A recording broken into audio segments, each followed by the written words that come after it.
ಎಷ್ಟೋ ಜನಕ್ಕೆ ದೆವ್ವಗಳಿದೆ ಅಂತ ಹೇಳಿದ್ರೆ ನಂಬೋದೇ ಇಲ್ಲ. ಎಷ್ಟೋ ಜನ ಹೌದು ದೇವರು ಇದ್ದಾರೆ, ದೆವ್ವನೂ ಇದೆ ಅಂತಲೂ ಹೇಳ್ತಿದ್ದಾರೆ. ಇವರು 80ಸಲ್ಲಿರೋರು ಎಲ್ಲಾಗೆ ದೆವ್ವಗಳು ನೋಡಿದ್ದೀವಿ ಅಂತ ಅವ್ರ ಎಕ್ಸ್ಪೀರಿಯನ್ಸ್ನ ನನ್ನ ಹತ್ರ ಶೇರ್ ಮಾಡಿದ್ದಾರೆ. ಅಂತಹ ಕೆಲವೊಂದು ರಿಯಲ್ ಸ್ಟೋರೀಸ್ನ ನಾನು ಇವತ್ತು ನಿಮ್ಮಲ್ಲಿ ಶೇರ್ ಮಾಡ್ಕೋಬೇಕು ಅನ್ಕೊತಾ ಇದ್ದೀನಿ. So hello everyone, welcome to Hardi vlogs. Interesting horror ಸ್ಟೋರೀಸ್ನ ಹೇಳ್ತಾ ಇದ್ದೀನಿ. ಇದಕ್ಕಿಂತ ಮುಂಚೆ ದಯವಿಟ್ಟು ನನ್ನ ಚಾನಲ್ನ ಸಬ್ಸ್ಕ್ರೈಬ್ ಮಾಡ್ಕೊಳ್ಳಿ. ಏಟಾಕೆ ವಿಡಿಯೋದಲ್ಲಿ ಹೋಗೋಣ. ಈಗ 1985 ಕೆಲವರು ಹುಡುಗರು, ಆಗಿನ ಕಾಲದ 4 ಜನ ಹುಡುಗರು ಬಿಲೋ 25 ಇಯರ್ಸ್ ಇದ್ದಾಗ ಅವರು ಸೆಕೆಂಡ್ ಶೋ ಸಿನಿಮಾಗೆ ಅಂತ ಒಂದು ಹಳ್ಳಿಯಿಂದ ಇನ್ನೊಂದು ಹಳ್ಳಿಗೆ ಹೋಗ್ತಾಯಿದ್ರು. ಆಗ ಥಿಯೇಟರ್ಸ್ ಅಂದರೆ ನಾರ್ಮಲಿ ಈಗಿದ್ದಂಗೆ ಅಲ್ಲ. ಆಗ ಹೆಂಚಿನ ಥಿಯೇಟರ್ಸ್ ಕೆಳಗಡೆ ಕುತ್ಕೊಂಡು ನೋಡಬೇಕಾಗಿತ್ತು. ಸೊ ಕೆಳಗಡೆ ಎಲ್ಲ ಲೈಕ್ ರಿವರ್ ಸ್ಯಾಂಡ್ ಹಾಕಿರ್ತಾರೆ, ಅದ್ರ ಮೇಲೆ ಕುತ್ಕೊಂಡು ಎಂಜಾಯ್ ಮಾಡ್ತಿದ್ರು. ಬರೀ ಆಗ ಒಂದು 10 ಪೈಸೆ 50 ಪೈಸೆ ₹1 ಥರ ಇತ್ತು ಟಿಕೆಟ್ಸ್. ಸೊ ಅವರು ಸೆಕೆಂಡ್ ಶೋ ಮೂವಿ ನೋಡಿಬಿಟ್ಟು ಸೈಕಲ್ಗಳಲ್ಲಿ 4 ಜನ 3 ಸೈಕಲ್ ತೊಗೊಂಡೋಗಿರ್ತಾರೆ. ಒಬ್ರು ಶೇರಿಂಗ್ ಮಾಡ್ಕೊತಿರ್ತಾರೆ. ಸೊ ಅವರು ಇನ್ನೇನು ಮೂವಿ ಮುಗೀತು, ಟೈಮು 10 to 11 o'clock ಆಗ್ತದೆ. ರಿಟರ್ನ್ ಆಗ್ತಿದ್ದಾರೆ. ರಿಟರ್ನ್ ಆಗೋ ಟೈಟಾಗಿ ಸ್ವಲ್ಪ ಮುಂದೆ ಬಂದಂಗೆ ಒಂದು ಲೇಡಿ ಒಂದು ಕೆಂಪು ಸೀರೆ ಉಟ್ಕೊಂಡು ತುಂಬ ಚೆನ್ನಾಗಿ ಕಾಣಿಸ್ತಾ ಇರ್ತಾಳೆ. ಅದು ಚಂದ್ರನ ಬೆಳಕಿಗೆ ಇನ್ನೂ ಚೆನ್ನಾಗಿ ಕಾಣಿಸ್ತಾ ಇರ್ತಾಳೆ.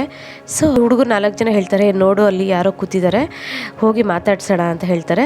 ಅದರಲ್ಲೊಬ್ಬರು ಬೇಡ ಕಣೋ, ಇನ್ನು ಯಾರನ್ನೂ ನಂಬೋದು ಬೇಡ, ಸುಮ್ಮನೆ ಬಂದಿದ್ದೀವಿ, ರಿಟರ್ನ್ ಆಗಿಬಿಡೋಣ, ಬೇಗ ಆದಷ್ಟು ಮನೆಗೆ ಸೇರ್ಕೊಂಬಿಡೋಣ, ಯಾರನ್ನೂ ಮಾತಾಡೋದು ಬೇಡ, ಏನು ಬೇಡ ಅಂದರು. ಅದರಲ್ಲಿ ಕೆಲವರು ಏನು ಭಯ ನಿನಗೆ, ನಾವಿದ್ದೀವಲ್ಲ, ಬಾ ಮಾತಾಡ್ಸೋಣ ಅಂತ ಹೇಳ್ಬಿಟ್ಟು. ಅದರಲ್ಲಿರೋ ಒಬ್ಬ ವ್ಯಕ್ತಿ, ಯಾಕಮ್ಮ ಇಲ್ಲಿ ಕೂತಿದ್ಯಾ, ಏನು ಸಮಾಚಾರ, ಎಲ್ಲಾದರೂ ಹೋಗಬೇಕಾ ಅಂತ ಕೇಳಿದಾಗ ಆಕೆ ಹೇಳ್ತಾಳೆ, ಆಗ ಎಕ್ಸಾಕ್ಟಾಗಿ ಆಕೆ ಫೇಸ್ ಕಾಣಿಸ್ತಾ ಇರಲ್ಲ ಪ್ರಾಪರಾಗಿ. ಲೈಕ್ ಡಾರ್ಕ್ ಇರುತ್ತೆ, ಎಲ್ಲೂ ಲೈಟ್ಸ್ ಇರಲ್ಲ, ಸ್ಟ್ರೀಟ್ ಲೈಟ್ಸ್ ಇರಲ್ಲ, ಎಲ್ಲಿ ನೋಡಿದ್ರೂ ತುಂಬ ದಟ್ಟವಾಗಿರುತ್ತೆ, ಕಾಡು ಥರ ಇರುತ್ತೆ. ಸೊ ಆಕೆ ಹೇಳ್ತಾಳೆ, ಇಲ್ಲದಲ್ಲಿರೋ ಒಂದು ಹಳ್ಳಿಗೆ ಹೋಗಬೇಕಾಗಿತ್ತು, ಯಾರಾದರೂ ಬರ್ತಾರೇನೋ, ಸೈಕಲ್ ಇಲ್ಲಾಂದರೆ ಎತ್ತಿನ ಗಾಡಿ ಬರುತ್ತೇನೋ ಅಂತ ನೋಡ್ತಾ ಇದ್ದೀನಿ, ಹತ್ಕೊಂಡು ಹೋಗೋದಕ್ಕೆ ತುಂಬ ದೂರದಿಂದ ನಡ್ಕೊಂಬರ್ತಾಯಿದ್ದೀನಿ, ತುಂಬ ಸುಸ್ತಾಗಿದೆ, ಅದಕ್ಕೆ ಇಲ್ಲಿ ಕೂತಿದ್ದೀನಿ ಅಂತ ಹೇಳ್ತಾರೆ. ಅದರಲ್ಲೊಬ್ಬ ವ್ಯಕ್ತಿ, ಸರಿ ಆಯಿತು ಬಾ, ನೀನು ಎಲ್ಲಿ ಹೋಗಬೇಕೋ ಅಲ್ಲಿ ನಾನು ಡ್ರಾಪ್ ಮಾಡ್ತೀನಿ ಅಂತ ಹೇಳ್ತಾರೆ. ಬಿಕಾಸ್ ಅವ್ರ ಸೈಕಲ್ ಇರುತ್ತಲ್ವ. ಆಗ ಆ ಹೆಂಗಸ ಹೇಳ್ತಾಳೆ, ಸರಿ ಆಯಿತು ಅಂಥೇಳಿ ಏನು ಮಾತಾಡದೆ ಹತ್ಕೊಂಡ್ಬಿಡ್ತಾಳೆ ಸೈಕಲ್ಲು ಹಿಂದೆಗಡೆ. ಇವ್ರ ಪಕ್ಕದಲ್ಲಿ ಕಮೆಂಟ್ಸ್ ಮಾಡ್ತಿರ್ತಾರೆ, ಏನು ನೋಡೋ ಅಂತ. ಪಕ್ಕದಲ್ಲಿ ಮತ್ತೆ ಹಾಗೆ ಮುಂದೆ ಹೋಗ್ತಾ ಸೈಕಲ್ ತುಂಬ ಭಾರ ಆಗ್ತಾ ಇರುತ್ತೆ. ಈತ ತುಳಿಯೋಕ್ಕೆ ಆಗೋದಿಲ್ಲ. ಈತ 2-3 ಹಾಕ್ಕೊಂಡು ತುಳಿಯೋನು ಬರೀ ಈಕೆನ ಹಾಕ್ಕೊಂಡು ತುಳಿಯೋದಕ್ಕೆ ತುಂಬ ಕಷ್ಟ ಆಗ್ತಾ ಇರುತ್ತೆ. ಈಗ ಈ ಥರ ಹೇಳ್ತಿರ್ತಾನೆ, ಏನು ಇಷ್ಟೊಂದು ಭಾರ ಆಗ್ತಿದೆ ಸೈಕಲ್ಲು, ತುಳಿಯೋದಕ್ಕೆ ಆಗ್ತಿಲ್ಲ ಅಂತ ಹೇಳ್ತಾರೆ. ಇಲ್ಲ ತುಂಬ ದೂರದಿಂದ ತುಳ್ಕೊಂಬರ್ತಾ ಇದೀವಲ್ಲ, ಮೇ ಬಿ ಏನಾದರೂ ಸುಸ್ತಿಗೆ ಏನಾದರೂ ಆಗ್ತಾ ಇದೆಯೇನೋ ಅಂತ ಹೇಳಿ ಇನ್ನೊಬ್ಬ ಹೇಳ್ತಾನೆ. ಸರಿ ಆಯಿತು ಅಂತೇಳಿ, ಇನ್ನು ಆಗಿಲ್ಲ ಫೈನಲಿ ಅಂತ ಹೇಳ್ಬಿಟ್ಟು, ಸರಿ ಟಾಯ್ಲೆಟ್ಗೆ ಹೋಗೋಣ ಅಂತ ಟಾಯ್ಲೆಟ್ಗೆ ಹೋಗಬೇಕು ಅಂತ ಹೇಳಿ ನಿಲ್ಲಿಸ್ತಾರೆ. ಸೈಕಲ್ ಸೈಡ್ಗೆ ಹಾಕ್ಕೊತಾರೆ. ಸ್ವಲ್ಪ ಪಕ್ಕಕ್ಕೆ ಹೋಗಿ ಆಕೆ ಅಲ್ಲೇ ಇರ್ತಾಳೆ. ಇವರು ಪಕ್ಕದಲ್ಲಿ ಹೋಗಿ ಟಾಯ್ಲೆಟ್ ಮಾಡಿ ಬೀಡಿ ತೆಗೆದು ಸೇದೋಣ ಅಂತ ಬೀಡಿ ತೆಗಿತಾರೆ. ಆಗ ತೆಗೆದಾಗ ಆಕೆ ಹೇಳ್ತಾಳೆ, ನನ್ನ ಮುಂದೆ ಬೀಡಿ ಸೇದಕ್ಕೆ ಹೋಗ್ಬೇಡಿ, ಪಕ್ಕದಲ್ಲಿ ಸೇದಿ, ನನಗೆ ಸ್ಮೆಲ್ ಅಂದರೆ ಆಗಲ್ಲ ಅಂತ ಹೇಳ್ತಾಳೆ.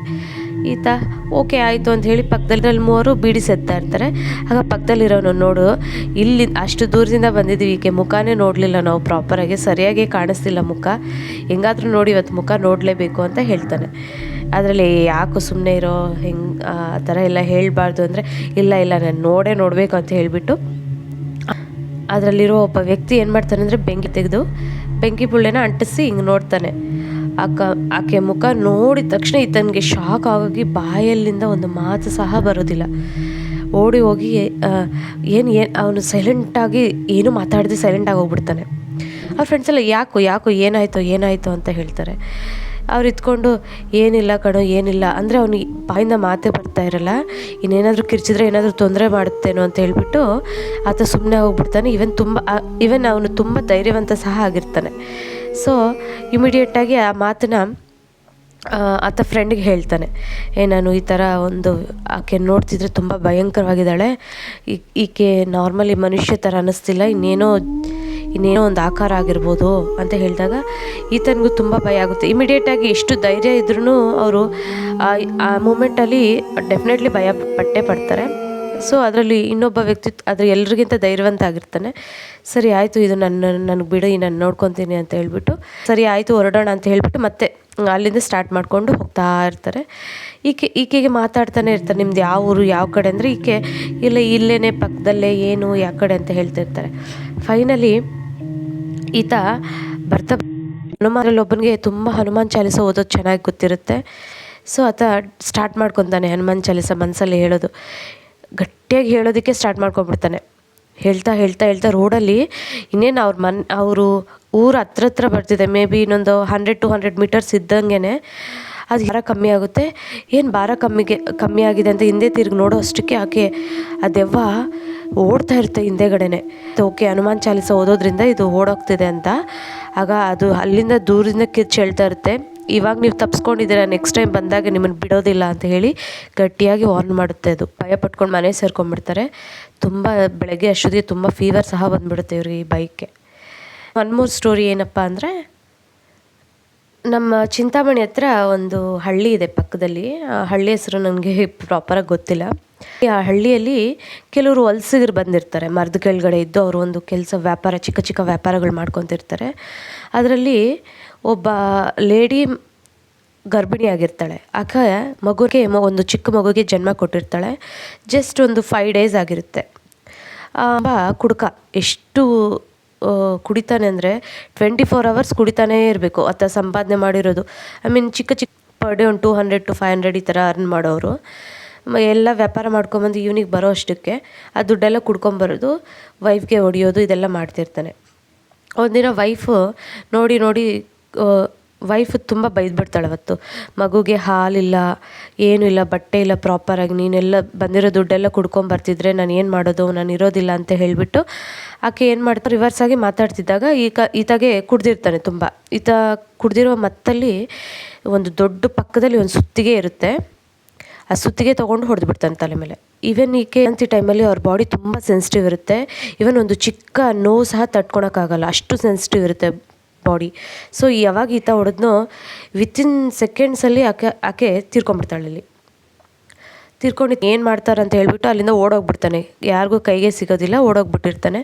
ಸೊ ಅಲ್ಲೆಲ್ಲ ಮರದ ಕೆಳಗಡೆ ಇರೋರೆಲ್ಲ ಅಷ್ಟೊಂದು ನಾಲೆಡ್ಜಬಲ್ ಪರ್ಸನ್ಸ್ ಆಗಿರೋದಿಲ್ಲ. ಆ ಮಗುನ ಅಟ್ಲೀಸ್ಟ್ ಉಳಿಸ್ಕೊಳ್ಳೋಣ ಅಂತ ಹೇಳಿಬಿಟ್ಟು ಆ ಮಗುಗೆ ಜಸ್ಟ್ 5 to 6 days ಆಗಿರುತ್ತಲ್ವ, ಆ ಮಗುನ ಎಷ್ಟು ಹಸು ಹಾಲು ಅರೆಲ್ಸ್ ಡಬ್ಬ ಹಾಲು ಕುಡಿಸಿದ್ರು ಕುಡಿತಾ ಇರೋದಿಲ್ಲ. ಇವರು ತಾಯಿಯಷ್ಟು ಪ್ರೀತಿ ಇವ್ರು ಯಾರು ನೋಡ್ಸೋಕ್ಕಾಗಲ್ಲ, ಪಕ್ಕದಲ್ಲಿರೋರು ಮೀನ್ಸ್ ರಿಲೇಟಿವ್ಸ್. ಸೊ ಆ ಮಗುನು ತುಂಬ ವಿತಿನ್ 3 days 10 ತಾಯಿಯ ಪ್ರೀತಿ ವಾಸ್ತಲ್ಲೇ ಇರಲಿಲ್ಲ. ಸೊ ಆ ಮಗು ಸಹ ವಿತಿನ್ 3 days ತೀರ್ಕೊಂಡ್ಬಿಡುತ್ತೆ ಹಸಿವಿಗೆ. ಬಿಕಾಸ್ ಪ್ರಾಪರ್ ಕೇರ್ ಇರೋದಿಲ್ಲ ಮಗುಗೆ. ಸೊ ಫೈನಲಿ ಆಯಿತು ಅಂತ ಹೇಳಿಬಿಟ್ಟು ಇನ್ನು ತಾಯಿ ಪಕ್ಕದಲ್ಲೇ ಉಣಿಸ್ಬಿಡ್ತಾರೆ ಒಂದು ಜಾಗದಲ್ಲಿ. ಉಣಿಸಿ ಇನ್ನು ಅಲ್ಲಿ ಖಾಲಿ ಮಾಡಿಬಿಟ್ಟು ಅವ್ರು ಬೇರೆ ಕಡೆ ಶಿಫ್ಟ್ ಆಗೋಗ್ಬಿಡ್ತಾರೆ. ಬೇರೆ ಪ್ಲೇಸಸ್ಗೆ ಅವರು ವ್ಯಾಪಾರದ ನಿಮಿತ್ತ ಅವ್ರು ಎಲ್ಲೆಲ್ಲಿ ಹೋಗಬೇಕು ಅಲ್ಲೆಲ್ಲಿ ಹೋಗ್ಬಿಡ್ತಾರೆ. ಒಂದು ಫ್ಯಾಮಿಲಿ ನಡ್ಕೊಂಡು ಹೋಗ್ತಾರೆ. ನೈಟ್ 9-9:30 ಆ ಥರ ನಡ್ಕೊಂಡು ಹೋಗ್ತಾ ಇರುತ್ತೆ ಒಂದು ಪಕ್ಕದ ಹಳ್ಳಿಗೆ. ಇದೊಂದು ಶಾರ್ಟ್ಕಟ್ ರೋಡ್ ಆಗಿರುತ್ತೆ.